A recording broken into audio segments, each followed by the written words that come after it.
এই মামলার দুজন আসামি।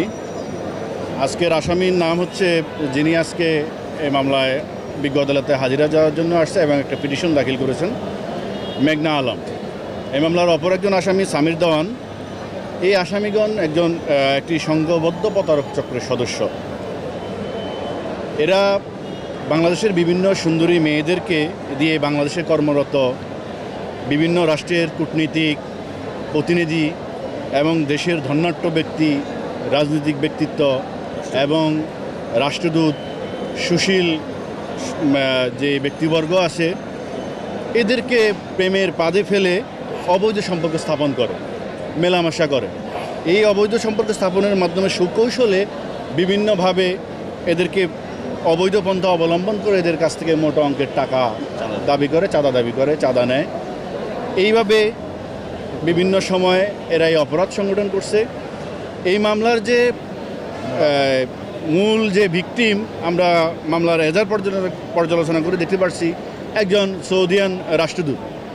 এই আসামি মেঘনা আলম 2020 সালে মিস বাংলাদেশ আর্ট খেতাবে ভূষিত হওয়ার পরে বিনোদন জগতে এবং সামাজিক যোগাযোগের মাধ্যমে পরিচিতি বাড়ে। এই পরিচিতিটাকে কাজে লাগিয়ে বাংলাদেশে কর্মরত একজন বিদেশি রাষ্ট্রদূত সৌদি রাষ্ট্রদূতের সাথে একটা সম্পর্ক স্থাপন করে। সেই স্থাপনের মাধ্যমে এই রাষ্ট্রদূতের নিকট এই আসামি এবং এই যে চক্র 1 নম্বর আসামি সহ ধানমন্ডির একটা রেস্টুরেন্টে বসে ওরা আলাপ আলোচনা করে, একটা মিটিং আয়োজন করে। সেই মিটিংয়ে সিদ্ধান্ত হয় এই রাষ্ট্রদূতের নিকট থেকে $5 মিলিয়ন টাকা চাঁদা দাবি করবে এবং এই টাকা আত্মসাৎ করবে এবং এই টাকা আদায় করবে। তাৎক্ষণিক আমাদের দেশের আইনশৃঙ্খলা বাহিনী এই বিষয়ে অবগত হয়ে আসামিকে গ্রেপ্তার করে। আসামিকে গ্রেপ্তার করাকালীন সময় আসামির নিকট থেকে একটা iPhone 16 Pro Max এবং একটা ম্যাকবুক ল্যাপটপ এবং একটা অপ্পো মোবাইল জব্দ করে। আজকে আসামি জামিন নেওয়ার পর বিজ্ঞ আদালতে একটা দরখাস্ত দিয়েছেন।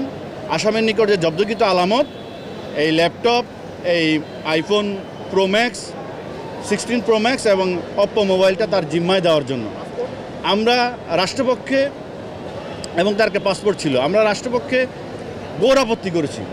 আমরা বিজ্ঞ আদালতের রাষ্ট্রপক্ষে বলেছি এই মামলার তদন্ত কাজ এখনও চলমান।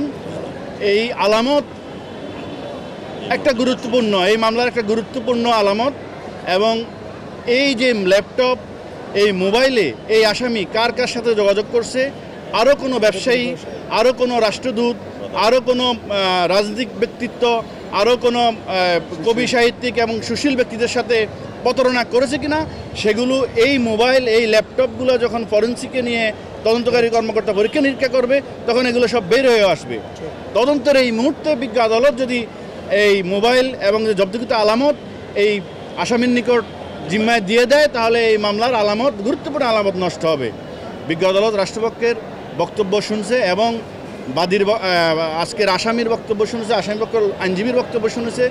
শুনে বিজ্ঞ আদালত একটা অর্ডার দিয়েছেন। সেই অর্ডারটা হলো আগামী 31/8/2025 অর্থাৎ আগামী ধার্য তারিখে তদন্তকারী কর্মকর্তাকে নির্দেশ দিয়েছেন এই যে আলামত, এই আলামতের মালিকানা যাচাই এবং এই আলামতগুলো ফরেন্সিকে পরীক্ষা নিরীক্ষা করে এই মামলার সংক্রান্ত যেসব তথ্য আলামত পাওয়া যায় সেগুলো সংগ্রহ করার জন্য এবং ফরেন্সিক রিপোর্ট বিজ্ঞ আদালতে দাখিল করার জন্য, পেশ করার জন্য।